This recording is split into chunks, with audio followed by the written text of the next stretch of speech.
Hello dear viewers, and welcome back to our channel, your trusted corner on the internet for everything royal, where we step beyond the headlines and bring you the real heartbeats of Britain's most fascinating family. Today, we're diving into a moment that was so simple on the surface, yet so incredibly powerful that it's been replayed and analyzed by millions around the world. A moment that beautifully revealed not just the grace of Catherine, Princess of Wales, but also her deep bond with the British public, a connection that feels hauntingly reminiscent of her late mother-in-law, Princess Diana. But before we dive into this enchanting scene, and all the tender ripples it sent across royal watchers' hearts, please take just a second to like this video and subscribe if you haven't yet. It truly helps our channel keep peeling back those velvet palace curtains for you. And of course, ring the bell so you're always first to know when we have a new royal revelation. Now, let's set the stage. It's a sun-kissed afternoon at Wimbledon, the men's final has just wrapped up, the air is alive with applause, champagne corks, and that subtle scent of fresh-cut grass mixed with strawberries and cream. Wimbledon is not just a sporting event in Britain, it's practically a rite of summer. A grand festival of tradition, white linen, carefully judged claps, and yes, those iconic royal sightings in the best seats of the house. This year, however, the collective breath of the crowd seemed to hang a little longer, the eyes lingered a little more keenly on one person. Because stepping into the royal box was Catherine, the Princess of Wales, a woman whose health struggles have tugged at the nation's heartstrings for months. Let's not forget where we are in her story.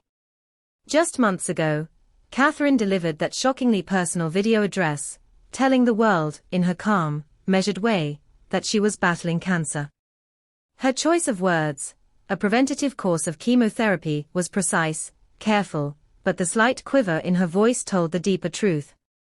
This was not a tabloid whisper anymore, this was raw, human vulnerability. And from that day, the country has been holding its breath for her. So seeing her walk into Wimbledon, elegant and composed, was about so much more than tennis. It was about reassurance. About hope. About witnessing resilience wrapped up in a floaty designer dress, smiling for the cameras even as millions quietly wondered how many tough mornings she must have pushed through just to be there. Now, here comes the truly magical bit.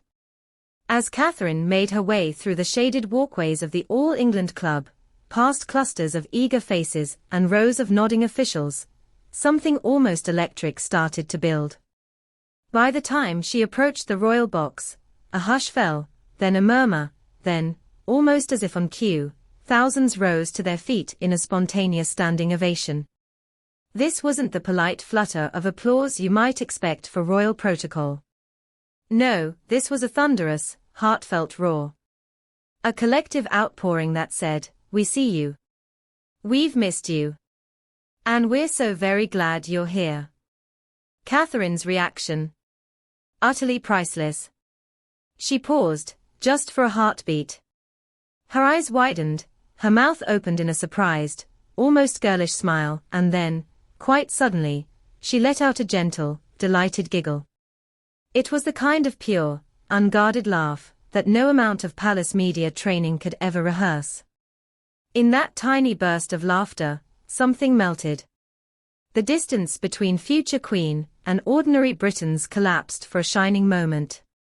Royal body language experts pounced on this fleeting second with almost forensic fascination.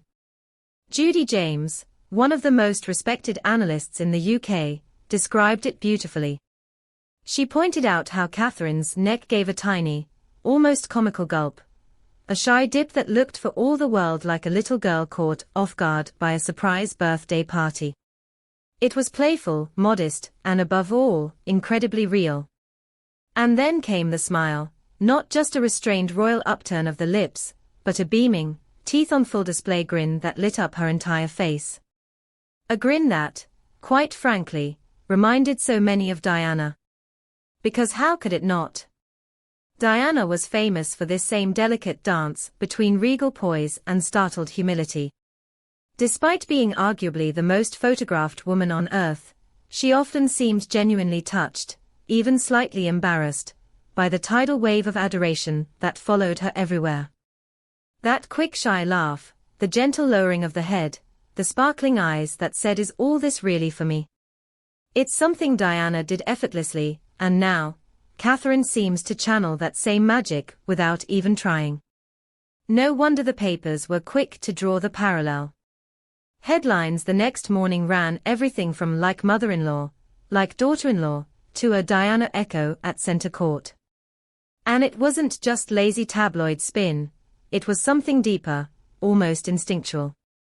Because in that single tender reaction, Catherine reminded an entire generation of why they once fell hopelessly in love with Diana. But let's zoom back out and remember why this matters so much. Because Catherine's return to the royal spotlight is not just about beautiful dresses and polite small talk over strawberries. It's a carefully calibrated step in what's still a very fragile recovery. Sources close to the palace have stressed that while Catherine is determined to honor commitments she cares deeply about, like her patronage of the All England Club, she is also still under strict medical guidance. Her team plans every appearance to the minute, factoring in rest days before and after. That's why this reaction from the crowd meant the world. It was more than applause, it was an embrace. A way for the public to whisper back, without words, "Take your time. We're with you. You don't have to rush this." Back in the royal box, Prince William was seen watching his wife with that soft, slightly anxious look that any partner who stood by a loved one through illness will recognize. As she beamed at the crowd, he leaned slightly toward her, hand resting almost protectively near hers, a silent, sturdy anchor. Later, insiders at Kensington Palace described how deeply moved Catherine was by the ovation. One aide confided, "She came home absolutely buoyed. It was an enormous emotional lift." But they also admitted she needed a quiet evening afterward, curled up at home with the children, letting the adrenaline fade and the comfort of normal family life soothe her after the intensity. And maybe that's the most powerful part of this whole story. Because for all the headlines comparing Catherine to Diana, for all the bright lights and camera flashes, the real heartbeat of her life right now is still inside Kensington Palace, and at Anne Hall, reading bedtime stories, giggling with Charlotte over silly inside jokes, listening to George's football tactics, picking out Louis's next big adventure. That's where her true recovery is happening. And so when we see that spontaneous smile at Wimbledon, that almost startled happiness, it's more than just a royal moment. It's a tiny window into a family, and a woman, slowly, courageously piecing life back together after months of fear and fatigue. So what about you, dear viewers? Did you watch that clip on the news or catch it on social media? Did Catherine's laughter move you as much as it moved us? And do you, like so many others, feel that quiet thread of Diana shimmering through her gestures and her genuine modesty? We would absolutely love to hear your thoughts. Please share them in the comments below. As always, we read every word, and your reflections make this channel a true little global community of royal watchers and thoughtful hearts. If this look into Catherine's tender Wimbledon moment touched you, please give this video a like. It truly does help us reach more people who cherish these stories beyond the palace gates. And don't forget to subscribe and ring the bell, so you never miss our next exploration into the joys, challenges, and timeless mysteries of royal life. Thank you so much for spending part of your day with us.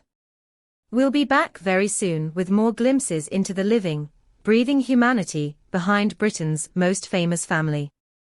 Until then, take care of yourselves, and keep your hearts open to the small, unscripted joys that make life truly royal.